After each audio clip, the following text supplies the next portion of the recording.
What's up, YouTube? Welcome back to KangBrosTV. Liverpool 1, Brighton 1. I'm actually pissed. Bro. Like, we had to have some time to ourselves before making this fucking video because there's so much shit here that I want to get off my chest, but I don't even know where to begin, bro. Like, I'm done with VAR. I'm just done with it, bro. Literally. I feel like just cancel all subscriptions. Just cancel fucking Sky Sports, cancel BT Sport. What is the point, bro?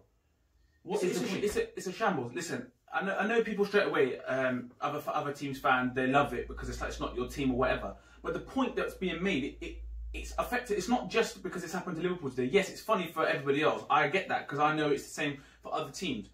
But it's the actual principle of what VAR is. It's a shambles. It is actually disgraceful and referees, by the way. When are people going to start putting referees on blast? They're shambles. They are shambles individuals. What are you doing? We just get rid of them. Get rid of them, because they're shook. We're getting the games are getting refed by computer VARs, robots. Some next man sitting there. You don't need that Don there. That Don doesn't need to be there. He can't make a decision for himself. Get rid. Clear and obvious error. Okay, so I've heard people say, why are people complaining for? He's kicked him, so it's a foul. Welbeck's not in control of the ball. Welbeck is not in control of the ball. Those sort of clips happen all over the pitch. All of a sudden, when it's in the penalty box, it becomes under this absolute radar, this hotspot. The game had gone on. The game's carried on. Welbeck's taken 4 steps before he fell over. 4. And then he fell over, and then he said, well, do you know what? Even after the game, he said it. In today's day and age, you might as well.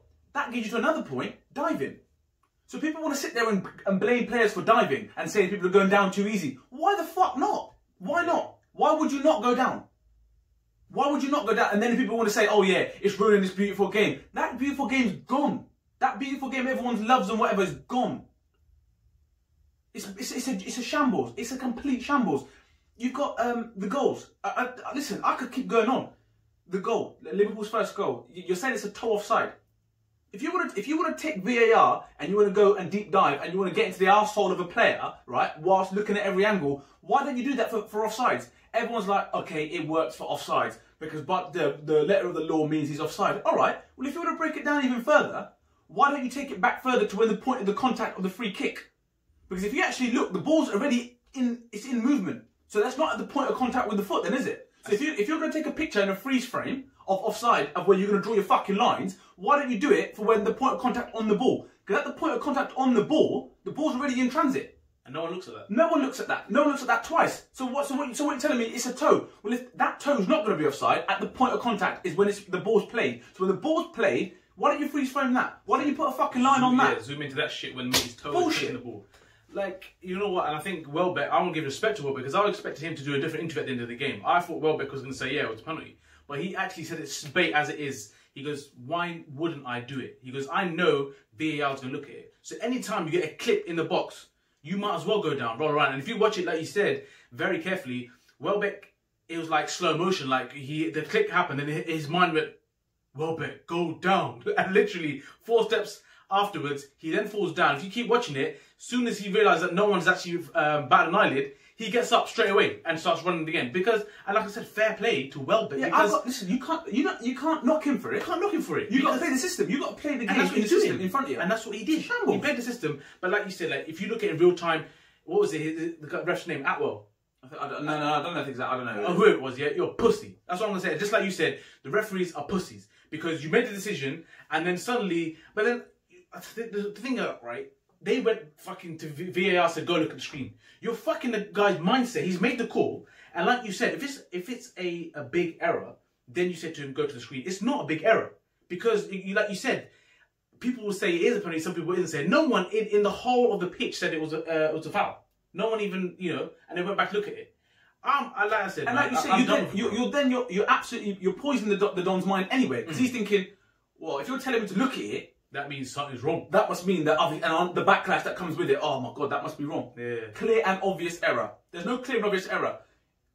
The other thing is, right, VAR and how it's going to be used. So if you're going to pull it up as a clear and obvious error for that, how many times have you seen a ball go in, right, from a corner that should have been a goal kick?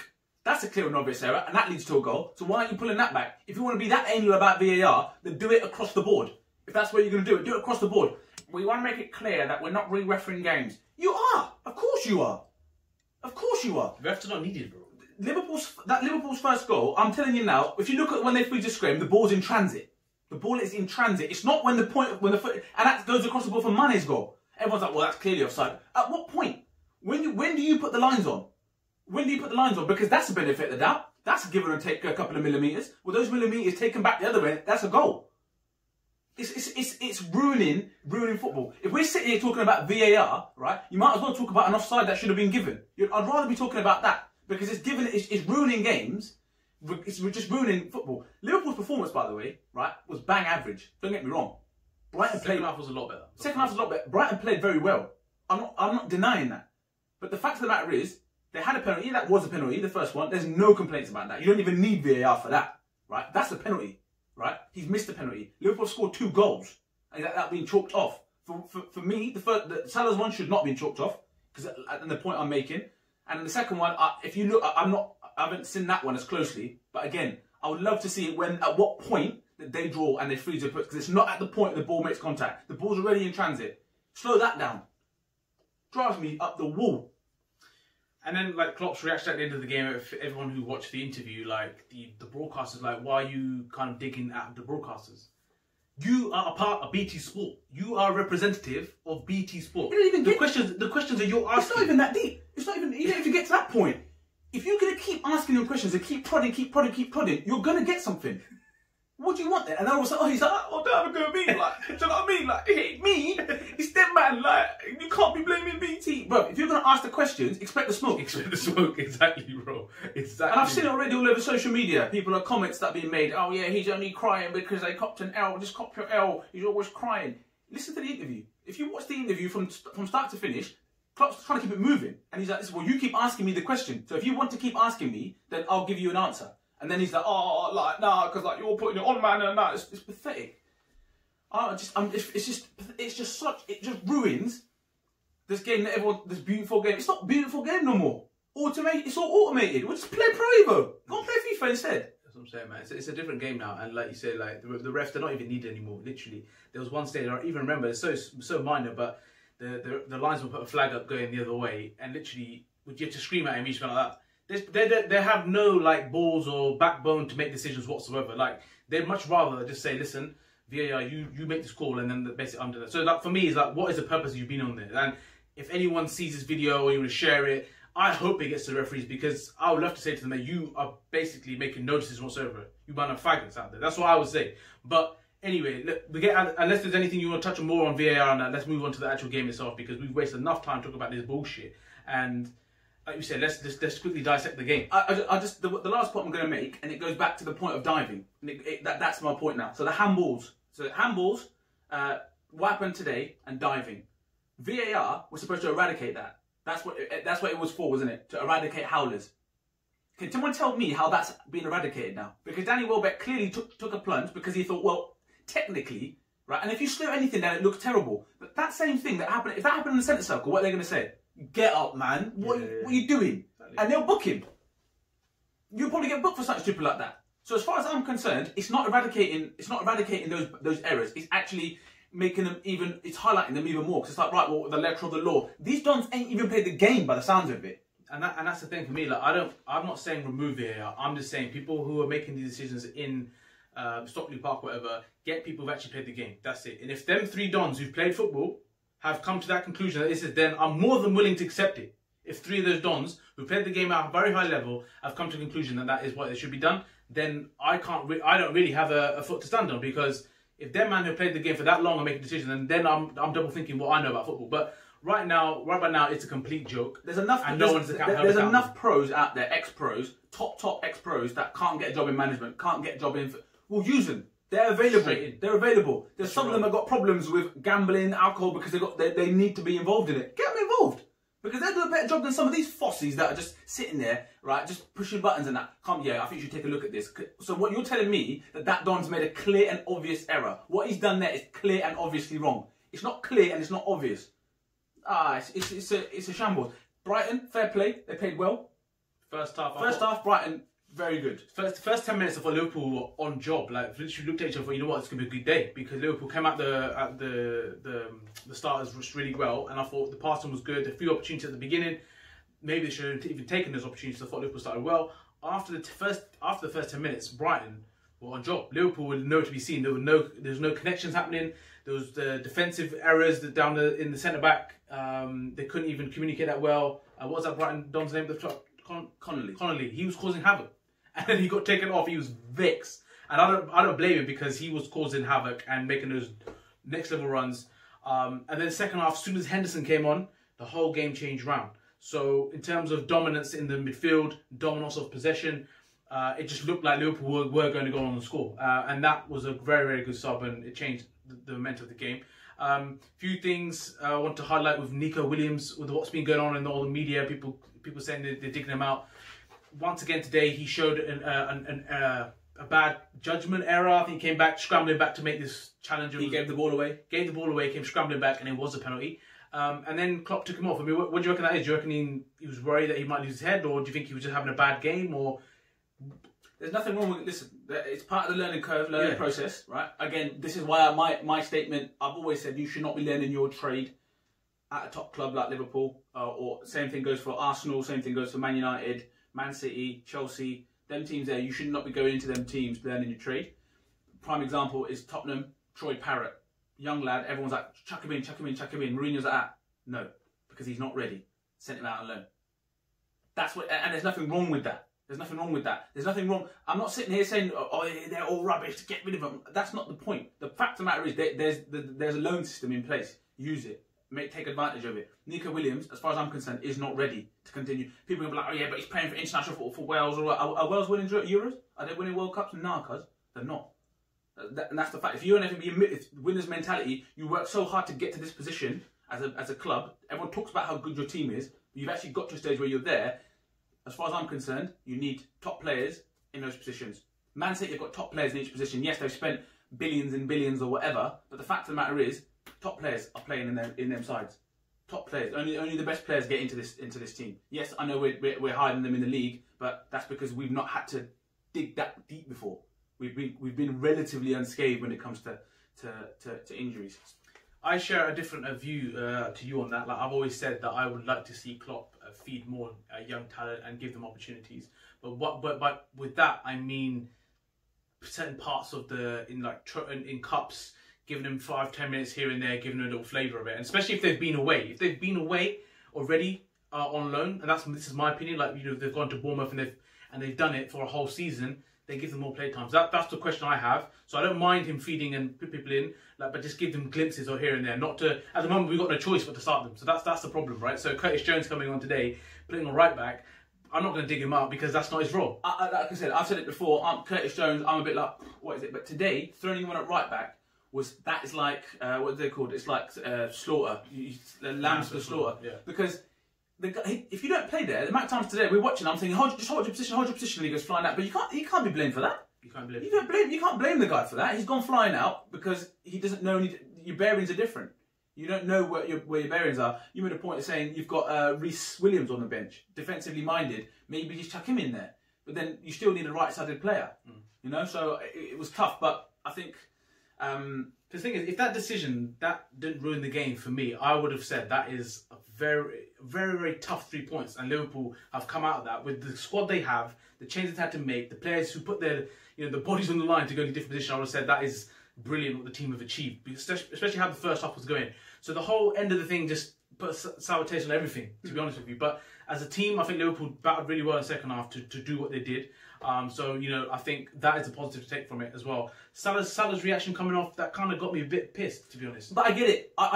If I'm honest, I don't mind it. I honestly don't mind it because I'm looking at it thinking to myself, yes, he wants to play. He wants to play. He sniffed at that point. They're there for the taking. I'm going to get myself a goal. That's what he's thinking, and I don't mind that. But my man was raving up at a wedding, got COVID, and he was out for as much time. He's played a game earlier on in the week, taken off. So you've got to manage that workload. They're dropping like flies at the best of times. Milner's going down injured. Fit is Don out there. He don't drink liquor, drinks Ribena, all them things there, and he's going down injured. So I get it to a certain extent. I feel sorry for the manager because you're gonna get them shit reactions, but he's got to be a bit better than that because you got to think you're a top player. Everyone looks up to you. Like come on, like hold it down a bit better than that. I'd say. Yeah, I think sometimes like they totally ignore the fact that the manager's got to make decisions, right? He's got to think of the club and moving forward in the future games. So for me, it made complete sense. But we did say as well, like Minamino, that game once again, full 90 minutes is gone by him. But the other thing is that's where people are starting to question the manager a little bit, saying, right, so you don't bring him in the game in the week in the Champions League when you're pretty much in a much better position, but you've given him 90 minutes in a tough game against Brighton, like in a Premier League game. So you start thinking to yourself, as for the manager, Matip's not even taking the pitch today, but he played the best, 90 minutes the other day?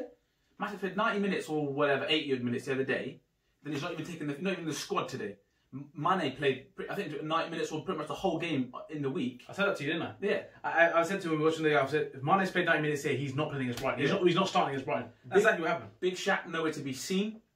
Thiago, I don't know what's happened to Thiago. I don't know what Richarlison done to him yet. I don't know what kind of voodoo, juju stuff he done to him, but he doesn't even see. You know when they show pictures, isn't it, of them training? He's nowhere to be seen. Nowhere to be seen, bro. He's not even clipping zingers no more. You know when he just boom, nothing. But he's playing out yard with his kids. That's all. Someone please tell me that he's on the road to recovery.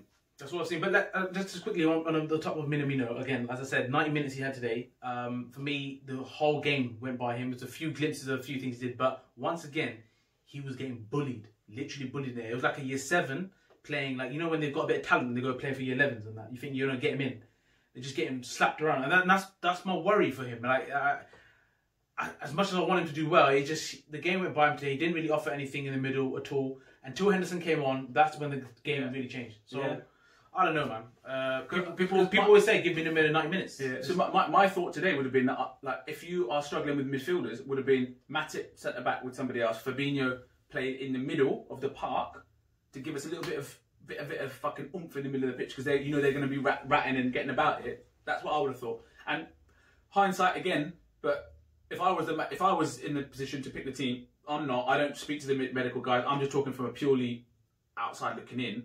I would have said, right, go in, start fast, kill this game, and then we can look to make changes and we can bring these guys on. That's what my outlook would have been. So they started well. They started well though. So maybe. Yeah, but then what I'm saying is, you know, if you've got you go with Mane, you go with the front four. You know what we did against Man City. I think it was impossible to go with Mane. The way like, he shouldn't have given Mane the full 90 minutes. I understand. Yeah, and I hear you saying. That's what I'm just saying that from that perspective. Get to January. If we don't sign anybody in January, if we don't, then we're not going to. No, and I'm not saying it from a banter perspective. We won't finish the season. You might as well throw the 18s in now, because we won't finish the season. They're dropping like flies. And you know what Christmas period is like, and these TV broadcasters, they ain't gonna be holding back. They're gonna be throwing these games on you. So it's scary to think that December's coming and players are falling out before December's even arrived, and that's frightening. Klopp took a dig at Chris Wilder, because Chris Wilder's one of the ones that decided. I think he had a vote, the deciding vote or whatever, to stick with 3 subs, and Klopp made a point saying, "You're bottom. You've got 1 point." So yes, he wants every bit of advantage. Who's getting the advantage? He wants the advantage. When Liverpool aren't getting technically an advantage. Yes, Man City and Man United have got big squads. Liverpool have got a bigger squad, and you can potentially change fast players and completely change the system. But that's not realistically not going to happen. We're not playing Master Leagues or Pro Evo or Ultimate Teams. That's not what's happening here. These mates are they're literally flat out. Yeah, I think that's a bad decision. I mean, I get the point of saying against it, because if you're favourite of your team. But you have to look at the players.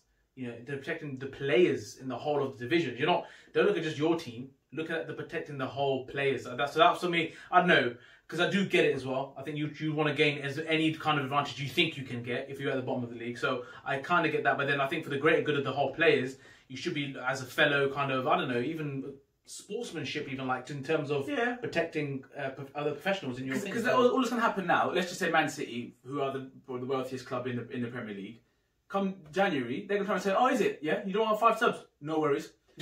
Yo, Sheikh, 5 players. Yeah, Sheikh, I want give me $1 billion. Yeah, just a smooth bill. Is that all right? Yeah, sweet. Boom, there you go. And then the gap spreads even further. So, what is it? How do you want it? Do you know what I mean? I don't know. Like I said, today is a bad day. Yeah, I'm fuming. I think this is the most annoyed I've been after a game of football. I lost my shit at that second penalty, because for me, that's not football no more.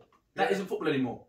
I think we're actually more pissed than we were when we lost against Villa, like ridiculously, like how many goals lost by. This is just it grinds gears in a different way. It's not even like, you know, like we're saying, away from there. It's actually affecting the game, and that's what's fucking shit up. From the time the referee that was on the panel, he was like, they asked him a question, he answered it. They answered the question after the game, and he's like, yeah, he was sweating though. Yeah, put the heat on in here, because basically said, I don't know no more. I can't answer you. Because he was being like reassuring. He's like, nah, this won't get turned around because this is not a blatant error. And then there was. I even said to you, I go, of course it is. It's Liverpool, bro. I go, this is going to get turned into a penalty. Yeah. I knew it. And just quickly, we have to mention is Diogo. Well, mate. JOTA. Shota. You don't stop, bro. Yeah? With that little 1-2 or little layoff that Salah did, yeah, the one touch passing in there, and he started running, I started shouting, I was go, go, go, here it comes. Great accuracy in that finish. The guy has come in there and just been brilliant. So, I mean, that was amazing to see. And I said, when that happened, I thought, you know what, yes, yes. And then Mane was coming on, but it just all got fucked up at the end. One thing I would say is take the point. All these teams are going for the same shit, and that's with everything when it comes to the fitness and the games, the stupid VAR decisions. They're going to be more. We're the first game of this weekend. I guarantee you there's going to be more cartoon errors, bruv, coming in the next few days. Wait and see. So let it continue. So we're all going through the same shit, and this is why we're saying it's not from a Liverpool perspective, it's from a whole unit of us in this together on this, because it's going to happen. Watch. The next few games we'll be watching, I'm looking forward to watching Chelsea versus Tottenham. Let's see what happens there. Same old shit, bro. There's going to be Mickey Mouse things going on. That's it. I don't know enough to say. I'm hoping. I'm interested to see what people's comments are going to be. But yeah, listen. Man of the match. Probably Jota for me. I think he actually was the only one that was decent. I think Nat Phillips done alright. Yeah, Matt Phillips. I think that. Yeah. Nat Phillips, sorry, Matt Phillips. Yeah, Nat Phillips, I'll give it to. Either would be Nat Phillips or Henderson, because he definitely came on and just literally turned the game on his head, and Liverpool were looking like a different team. But yeah, let's give Nat Phillips, because he was bossing it back there and did a good job. So let us know your opinions on this game, on our opinions as well. I look forward to reading your comments. Don't forget to share, like, and subscribe.